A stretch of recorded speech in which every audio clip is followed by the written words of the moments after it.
living in Auburn.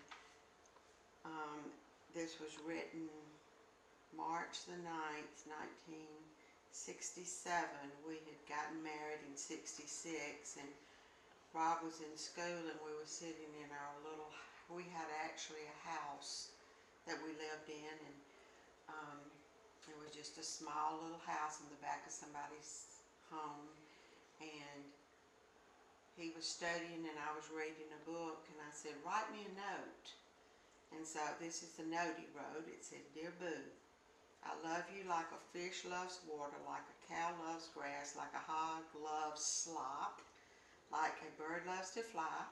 I love you more than all the ice cream, blackberry pies, cakes, lemon pies, and candy in the world.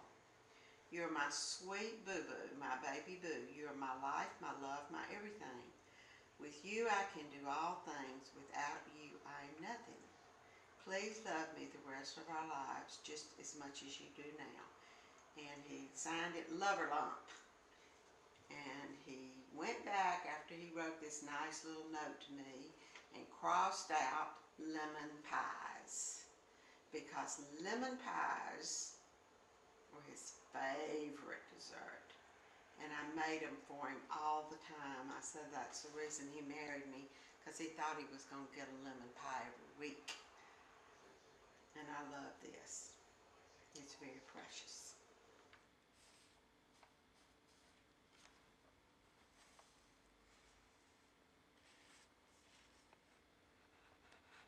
He went to San Antonio for 3 months and became an officer. He's a second lieutenant, and there he is with his uniform.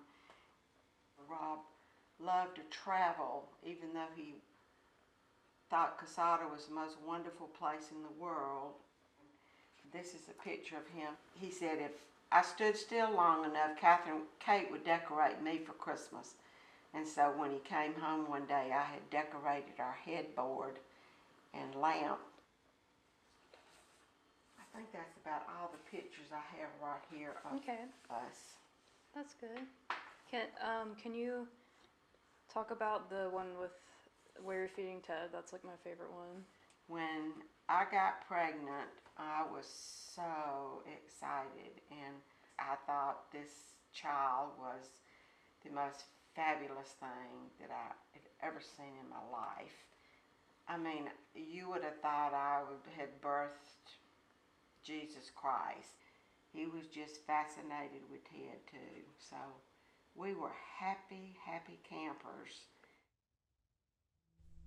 He leaves behind fragments. Unremarkable, but attached to a life. But sometimes in these traces, I find a mirror image.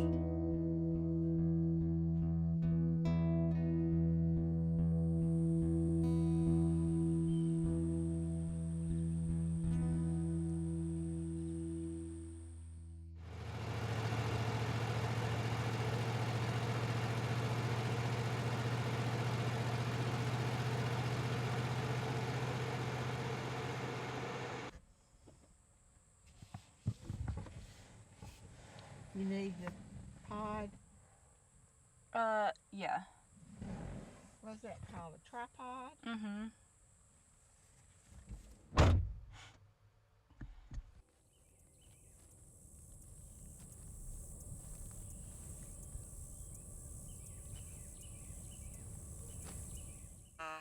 We have a gas line that runs through the property all the way to this big gas operation down here with a gas tank and a station, and they have to keep the gas line property clean, and that's the story behind it. And when I texted him this last June and said the grass is real high now and it's a good time to come, he texted me back and said, I'm going to put you on schedule. It's been wet and we're behind. But did I ever tell you about my conversation with your husband? And I said, no. And he said, well, I was out there cutting one day and your husband came up and said, that he was very ill and he probably would not be here this time next year. And so it must have been, I don't really know what time of year it was, but he told the man that and said, will you do whatever my wife asks you to do? Because I told him, Rob, please, if you ever get sick, I don't want to have this discussion at that time about this, but please don't ask our children to take care of me if you go first, because I think that leaves a big guilt on them, and they were going to take care of me anyway, and that will all work out, but I don't want anything like that hanging on them to think that they need to go see their mama, they need to call their mama, they need to do anything, because I will be okay, you know, and that does not bother me because I am not lonely.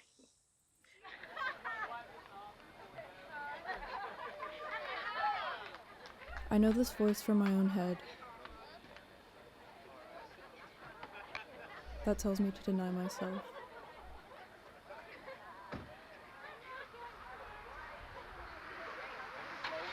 So I don't push back.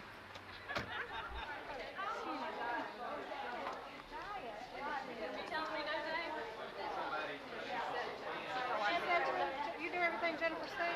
No, she said it's really good. Okay, it's all over.